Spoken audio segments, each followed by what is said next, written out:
Hello, good morning everyone. Pag-usapan po natin kahapon yung live ni Mayora. Nasabi niya doon, Virador Picua, wala daw karapatan na questionin ang pera kay Ate Roda. So, kung ganun man Mayora, ibig sabihin nun, ay kasabwat ka ni Roda kung ayaw mo ma-question yung pera kay Roda. Kung sa palagay mo Mayora, wala nga ba talaga karapatan ang mga sponsor at tanungin sa kanya kung saan napunta yung pera at kung ano ang mga binili sa pagpapadala sa kanya? Hindi po ba dapat pag charity ka, sinasabi mo dito sa live mo or sa vlog mo, ito po ang pera na pinadala ninyo, binili ko po ng gamot, binili ko po ng gamit ni Rina, binili ko ng damit niya, yun sana. At pasalamatan niya yung mga taong nagpapadala sa kanya dahil nakinabang din siya sa pera ng mga yon. Kaya wag na wag mong sabihin Mayora na walang karapatan si Virador Picua na questionin ang pera na yon dahil may basbas ang mga sponsor na questionin ang pera ni Rina kung asaan napunta.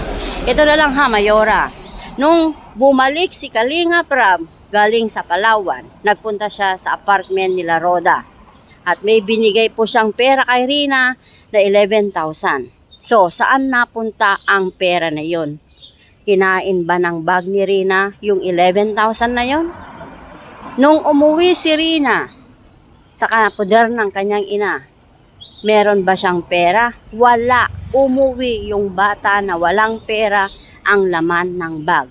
So, ibig sabihin nun, Mayora, ang bag ni Rina ay kumakain pala ng pera. So, busog yung bag ni Rina ng pera. Yun bang ibig mong sabihin? Kaya sabihin mong ayaw questionin ni Virador Picua yung mga pera ni Rina na kay Roda? May karapatan tayong hanapin ang pera na naipadala para sa bata.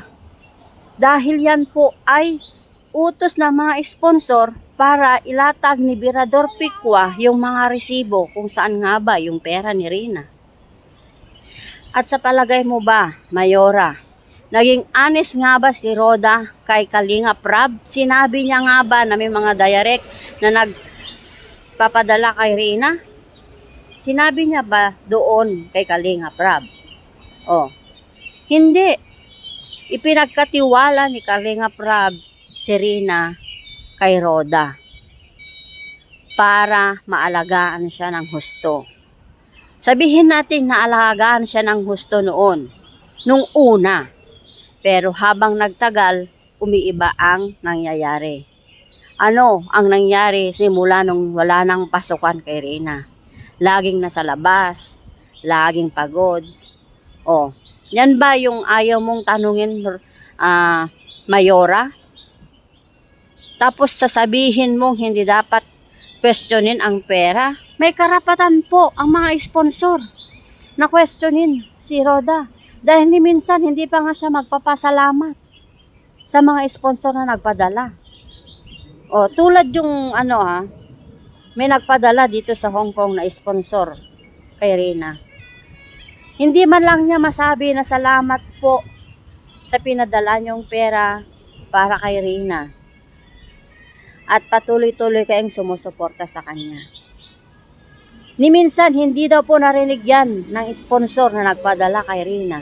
Hindi man yan lang masabi kung saan, kung ano ang binili niya sa pera na yon. Wala. So, wag mong sabihin, Mayora, na hindi dapat questionin. Dahil kung gano'n na sinasabi mo, kasabwat ka sa mga ano na yan. Nangyayari. Pagtatakpan mo ba ang lahat ng yan na mga gawain ng isang tao? Mag-isip ka, Mayora. Kung talagang isa kang tumutulong sa kapwa, pag may nagpadala sa'yo, sasabihin mo rin ba na walang karapatan na malaman na kung asaan napunta ang pera? Dapat lang, nasabihin mo din, salamat po sa nagpadala dahil dito makakatulong po tayo sa mga kapwa nating may hirap. Yun sanang sabihin mo, Mayora. Hindi yung sabihin mo lang karapatan at questionin. Think about it that, Mayora, ha?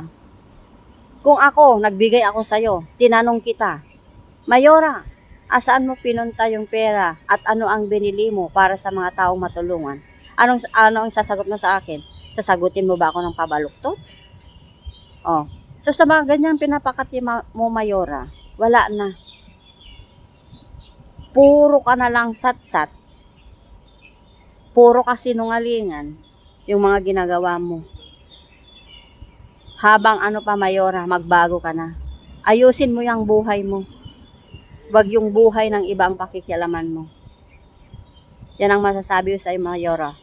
Magpakatino ka sa lahat ng bagay. Huwag kang maging sakim sa sarili mo. Oh. Ayan guys, napag-anuhan na natin yung konting reaction lang para po sa sinasabi ni Mayora na walang karapatan si Berador Pekwa. Na question din ang pera na nakay Ate Roda niya. Ibig sabihin, kasabot si Mayora. So paalam guys. Bye-bye. Hanggang sa muli nating pag-reaksyon ulit ng mga uploaded ni Mayora sa mga live niya.